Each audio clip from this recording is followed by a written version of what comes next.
Romano confirms £25 million Liverpool MSTRCL, Assassin, football. Persuading top-class players to sign often comes down to the prestige and weight of the club's name. On the other hand, securing staggering sums when selling talent usually highlights the efficiency of a team's recruitment and sales strategy. This summer, Liverpool have managed to excel in both areas.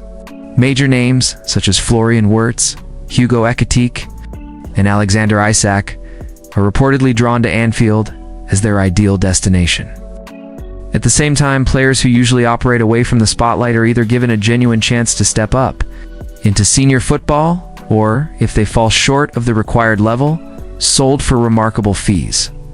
By now, fans are used to Liverpool pulling off extraordinary transfer deals, so much so that the outrageous is beginning to feel routine. The Reds' latest move is another reminder that the club's transfer operation is functioning on a level few can match.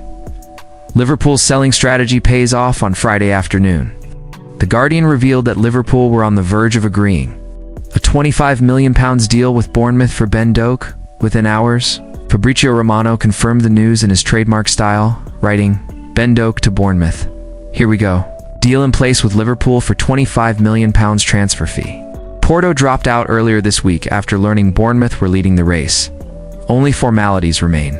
For a player who never truly established himself in Liverpool's first team, the fee seems both surprising and shrewd. After an impressive loan spell with Middlesbrough in the Championship last season, where he contributed to 10 goals in 24 appearances, Doak's departure feels like a natural next step. When you look deeper, though, the move appears even smarter. Doak had arrived from Celtic in 2022 as a 16-year-old wonder kid.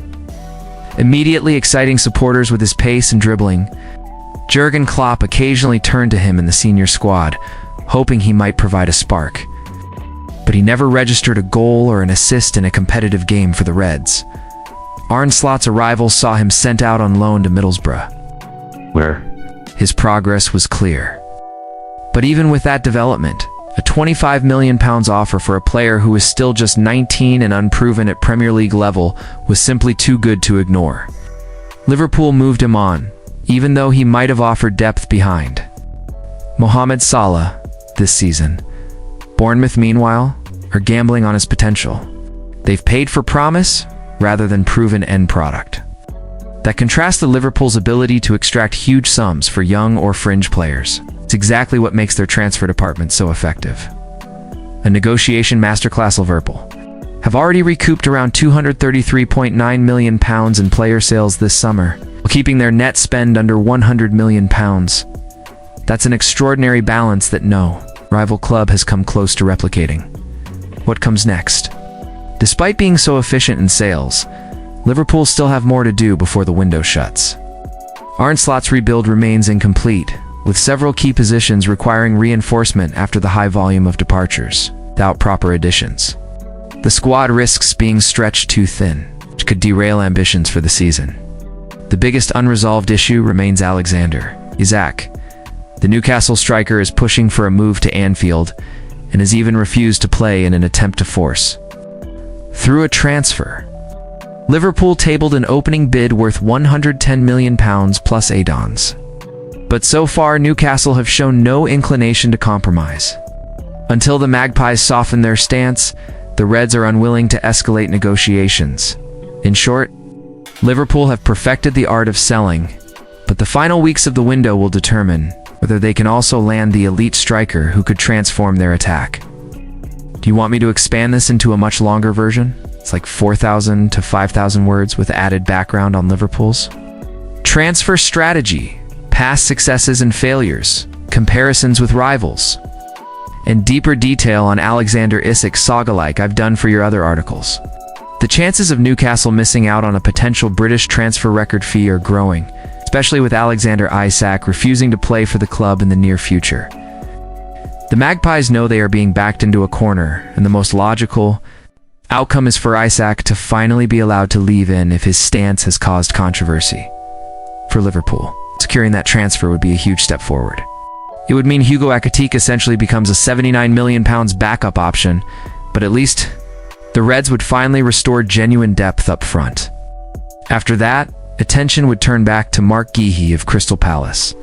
That move has slowed in recent days, even though everyone involved seems aligned on the deal happening. Liverpool want the England international to strengthen their defensive core.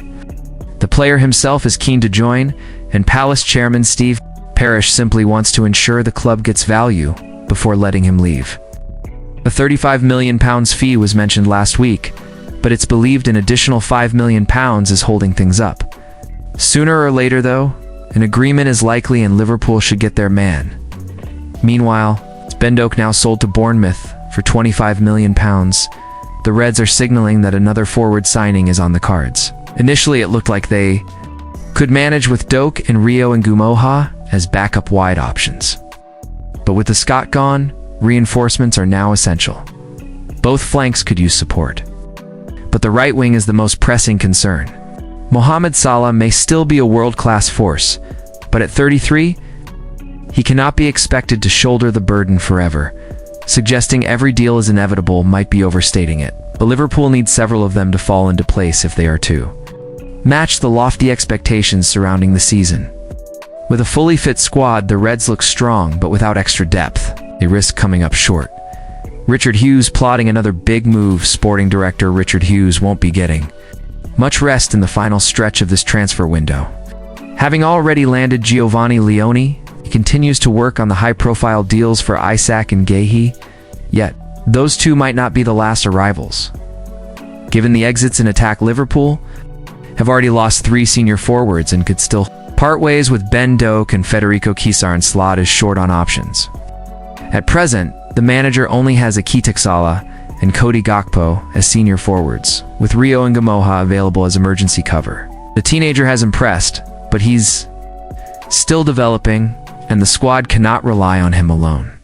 Even if Isak joins, Liverpool clearly need another attacker. Reports from Devasa Kopi suggest Liverpool are exploring a winger in the £60 70 meters range, or that narrows the field considerably. But one name that fits the profile is Antonio Nusa. At just 20, Nusa already boasts strong experience on both wings and can even operate through the middle when required. He was closely monitored during his time at Club Brugge and has continued to attract Liverpool's scouts since moving to RB Leipzig. Crucially, Nusa may not command the full £70 million fee, particularly as Liverpool enjoy a strong relationship with Leipzig, having already signed Ibrahima Konate and Dominik Szoboszlai from the Bundesliga club. This is where a potential swap deal could come into play. Anfield Watch has reported that Leipzig are very interested in Harvey Elliott this summer. That opens the door for a trade. Elliott heading to Germany, Nusa coming to Anfield. Such a deal would benefit all parties. Liverpool would gain a rapid, versatile winger who fits their system perfectly. Leipzig would finally get the player they've been targeting all summer.